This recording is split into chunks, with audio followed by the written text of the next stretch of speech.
다만 저희가 강조하고 싶은 거는 그동안 일본 정부에서 후쿠시마 오염수를 배출하기 위한 여러 가지 논리들을 제기를 했는데 그 논리들이 매우 궁색하고 또 계속 바뀌어오고 있습니다. 최근에 제시했던 논리는 오염수를 희석하면 삼중수소가 피해가 적을 것이다 라고 이야기를 하지만 또 그에 비해서 방사능 자체가 카본 14이라는 그러니까 탄소 14의 방사능을 만들게 되면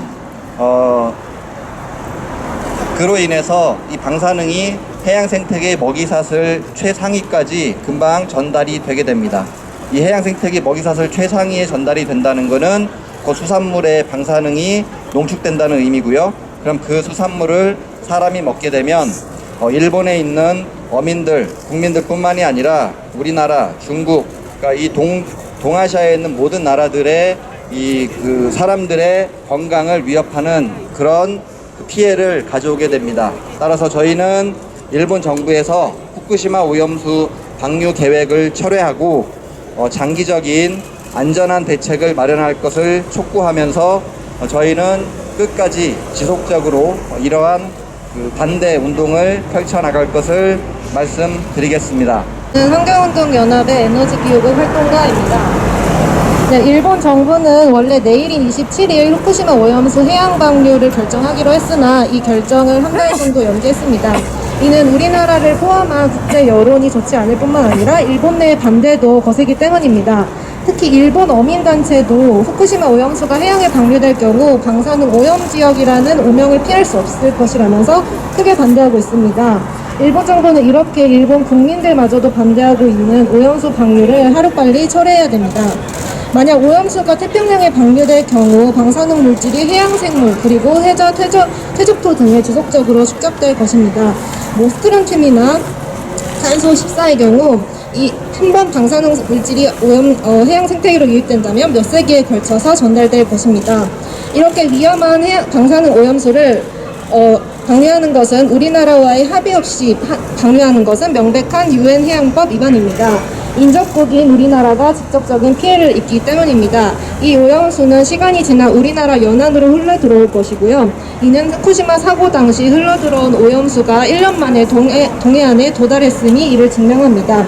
따라서 우리나라 정부도 강력하게 이에 대해 반대하고 일본이 후쿠시마 오염수를 방류할 경우 일본산 수산물 전면 수입 금지의 조치를 취해야 됩니다. 기자회견문은 포항환경운동연합 정친기 국장님과 환경운동연합 김종화 활동가가 읽어주도록 하겠습니다. 기자회견문. 일본 정부는 후쿠시마 방사능 오염수 해양 방류 계획을 즉각 포기하라. 일본 정부는 국제사회의 비난과 국내 여론에 부딪혀 27일 진행하려던 후쿠시마 방사능 오염수 해양 방류를 위한 내각회의를 연기했다.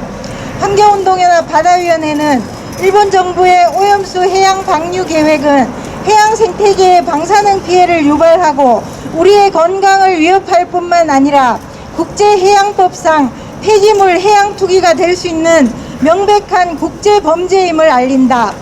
바다위원회는 일본 정부가 오염수 해양 방류 계획을 전면 포기할 것을 강력히 촉구한다.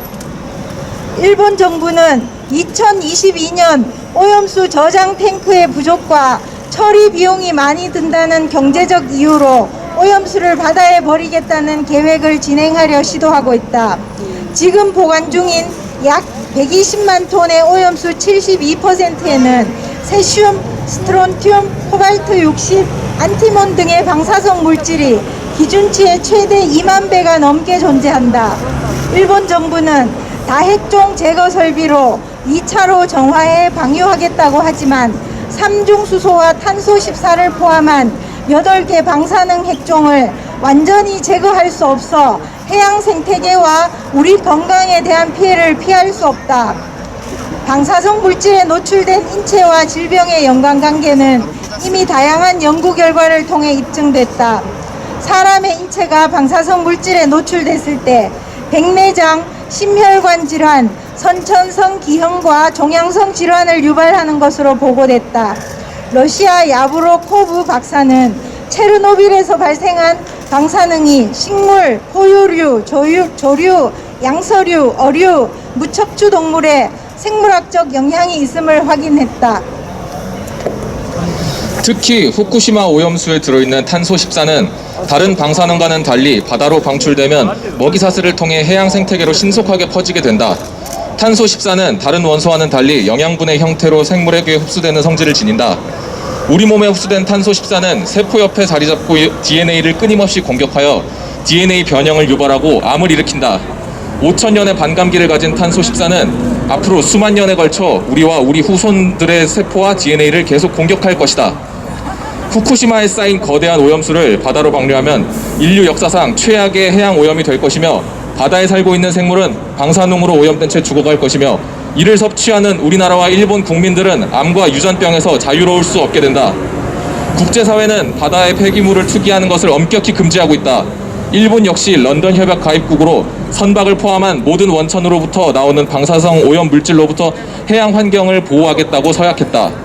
일본이 해상의 폐기물을 투기하는 것을 방지해야 할 책임과 의무를 저버리고 후쿠시마 오염수를 방류한다면 국제사회와 세계 시민에게 유엔 해양법과 런던 협약을 준수하겠다는 국제서약을 위반하는 것이다.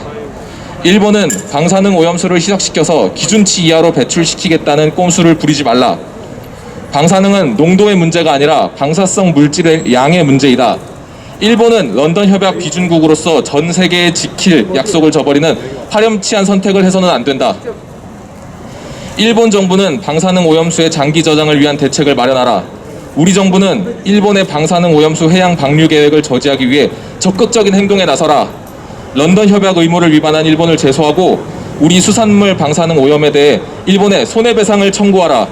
우리가 먹는 수산물의 안전을 위해 방사능 모니터링 결과를 공개하고 지금보다 훨씬 강력한 해양 감시를 촉구한다.